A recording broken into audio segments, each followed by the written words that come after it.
تجارت کاندید اوسن چې اغیار تجارت کاندید اوسن څومره ستړی د پښتون ولات نصیب سو خوله په خوله چې غوښې ژویو موږ د خپلو خوله په خوله چې غوښې ژویو موږ د خپلو څو کامرانه د ظالم دشمن ترکیب سو خواست کوم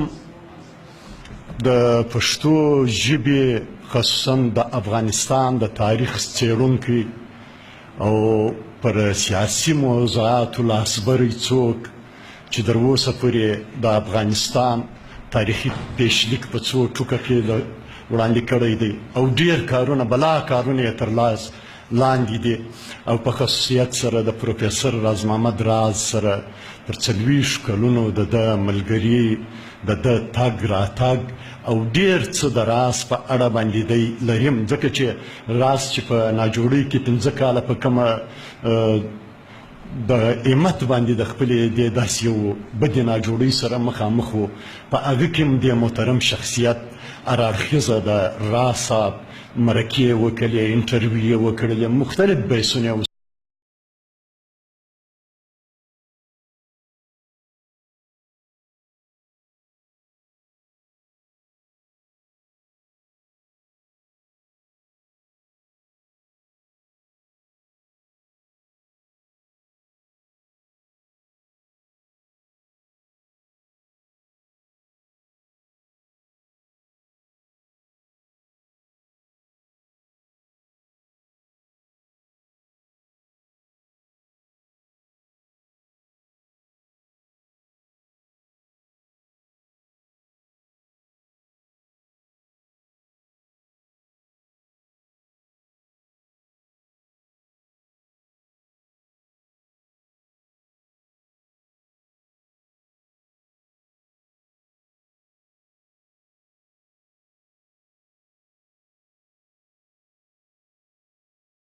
پروفیسر عبیدالله درویش صاحب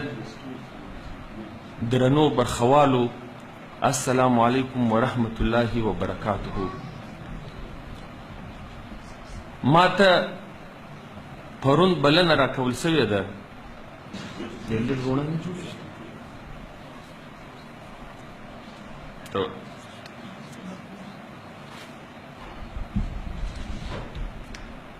پروردگار عالم په کائناتو کې انسان غوره کړی او په اشرف المخلوقات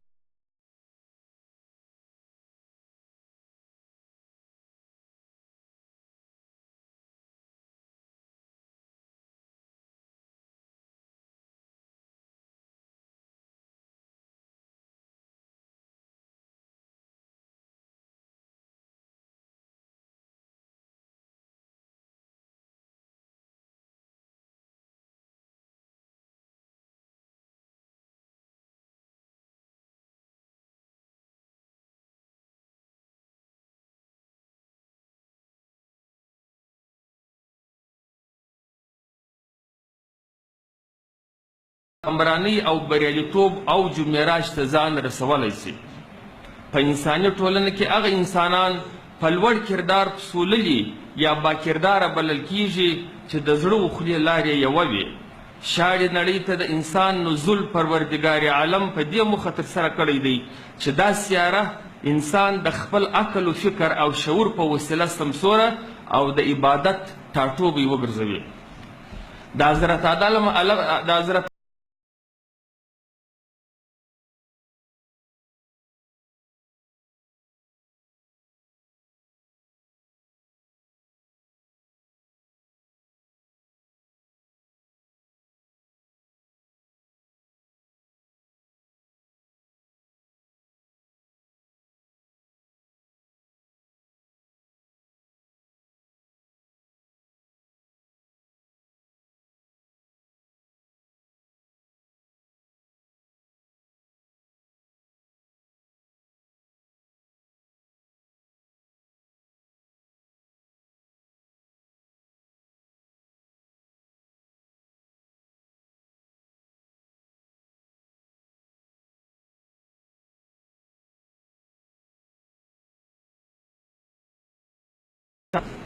د ارواښاد تاریخ پوه راز محمد راز ژوند موږ پر 4 برخو ویشلی سو.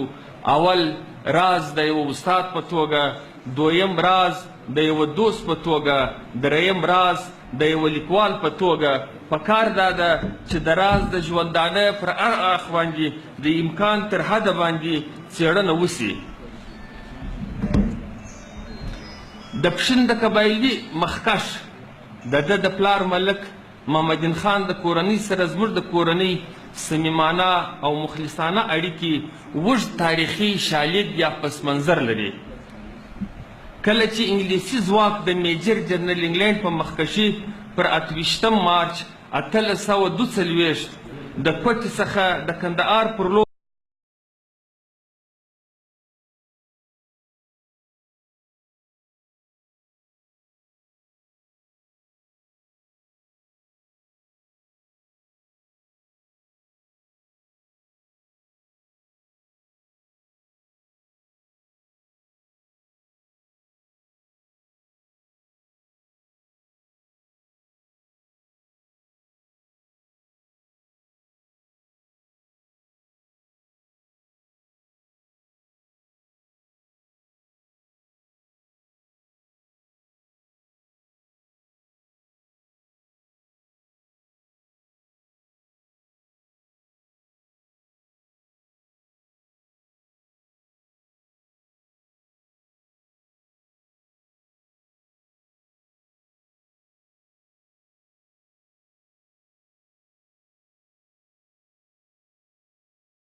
کې ارواښاد راز لیکي: بیا تاریخ د اکلزیو به تازه سي، د باران د توري شرنګ په ژغا ښکاري، بیا به کسي د غلیم د سترګو توی سي، د افغان د توري آب په ځلا ښکاري.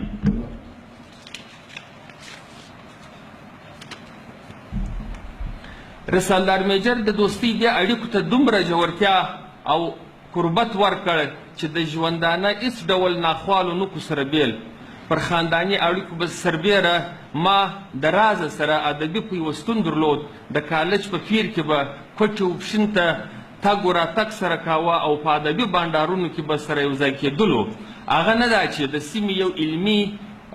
شخصیت و، بلکې د پښتو او اردو ژبې په زړه پورې شاعر او لیکوال و. د جدید ادب پیرو او پښتو ادب ته یې نوي اصناف ور معرفي کړي وو. ژوره مطالعه یې درلوده، د ښه کردار څښتن و، مستقل مزاج، میلمه فال، د سړي